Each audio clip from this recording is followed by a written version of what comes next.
सबसे पहले भाषा क्या है? भाषा की सबसे छोटी इकाई जो है वो ध्वनि है। ठीक है, भाषा की सबसे छोटी इकाई, भाषा की सबसे छोटी इकाई ध्वनि है और इसी ध्वनि को हम क्या कहते हैं?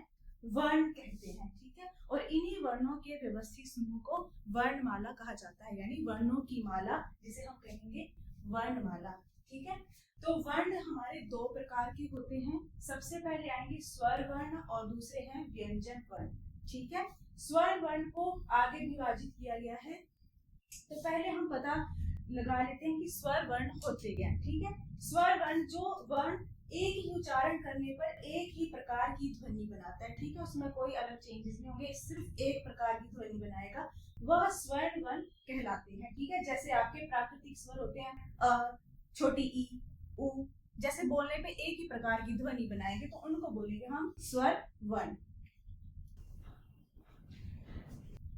नेक्स्ट है हमारा स्वर कितने होते हैं। तो आपको एग्जाम में क्वेश्चन पूछ लिया जाता है कि स्वर कितने होते हैं हमारी हिंदी वर्णमाला। तो बेसिकली हमारे जो है वो 11 स्वर होते हैं। ठीक है, और यदि अंग और आ को मिला दिया जाए तो आपके टोटल 13 हो जाते हैं। ठीक है, वैसे इन दोनों को इसमें इंक्लूड नहीं किया जाता है, लेकिन अगर आपसे ओवरऑल पूछा जाए तो टोटल होंगे 13। लेकिन ये जो दो होते हैं इनको बोलते हैं अयोगवाह वर्ण।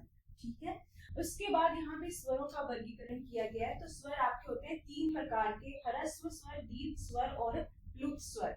ह्रस्व का अर्थ ही क्या होता है? छोटा या थोड़ा। ठीक है, तो नाम से हमें पता चल जाएगा कि जिनके उच्चारण में कम समय लगता है, यानी जब आप बोलोगे तो उनमें कम टाइमिंग लगेगी, कम समय लगेगा, तो उनको बोलते हैं ह्रस्व स्वर। जैसे अ, छोटी ई, उ।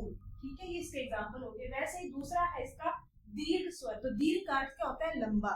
ठीक है, यानी जिनको बोलने में लंबा समय लगे, इनसे दुगुना। ठीक है, जिनके उच्चारण में ह्रस्व स्वरों से दुगुना समय लगता है। ठीक है, जैसे बड़ी ई, आ, बड़ा ऊ, ए, ओ, औ। ठीक है, इनको बोलने में इनसे ज्यादा समय लग रहा है, दुगुना समय लग रहा है, तो इनको बोलेंगे दीर्घ स्वर।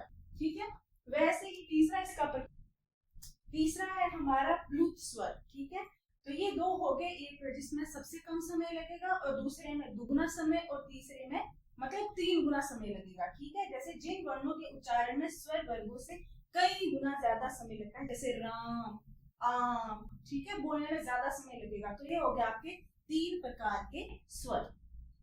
उसके बाद आते हैं हमारे व्यंजन। ठीक है, तो व्यंजन वर्ण, स्वर वर्णों के बारे में हमें पता चल गया कि 11 हमारे स्वर होते हैं और 2 अंक और आ को मिला के हमारे 13 स्वर हो जाते हैं। ठीक है, उनको 3 भागों में विभाजित किया गया था। आगे हमारे आ जाते हैं व्यंजन वर्ण। ठीक है, जिन वर्णों के उच्चारण में 2 ध्वनियां सुनाई पड़ती हैं, मतलब वो 2 स्वरों या व्यंजन दोनों से मिलकर बने होते हैं। जैसे क है आपका, तो क प्लस अ।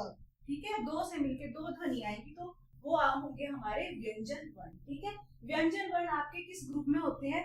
कचट तप, क च ट त प, इन पांचों के ग्रुप में विभाजित किया जाता है इनको। ठीक है, जैसे क वर्ग में आएंगे आपके क ख ग घ, च वर्ग में आएंगे च छ ज झ य, ट वर्ग में आएंगे ट थ ड ढ ण, त वर्ग में त थ द ध न, और प वर्ग में आपके आएंगे प फ ब भ म। ठीक है, उसके बाद ये य र ल व जो होते हैं इनको अंतस्थ व्यंजन बोला जाता है। ठीक है, और लास्ट आपके आते हैं ऊष्म व्यंजन जो होते हैं श श स ह। ठीक है, इनको ऊष्म व्यंजन क्यों बोला जाता है? क्योंकि इनको बोलते समय आपके मुंह से ऊर्जा निकलती है, ऊष्मा निकलती है, हवा निकलती है गर्म, तब इनका नाम है ऊष्म व्यंजन। ठीक है, तो आज के लेक्चर में हमने सीखा कि हमारी वर्णमाला में क्या कितने प्रकार के वर्ण हैं? स्वर वर्ण और व्यंजन वर्ण। स्वर वर्ण कितने हैं? 11, और आपके व्यंजन वर्ण होते हैं 33।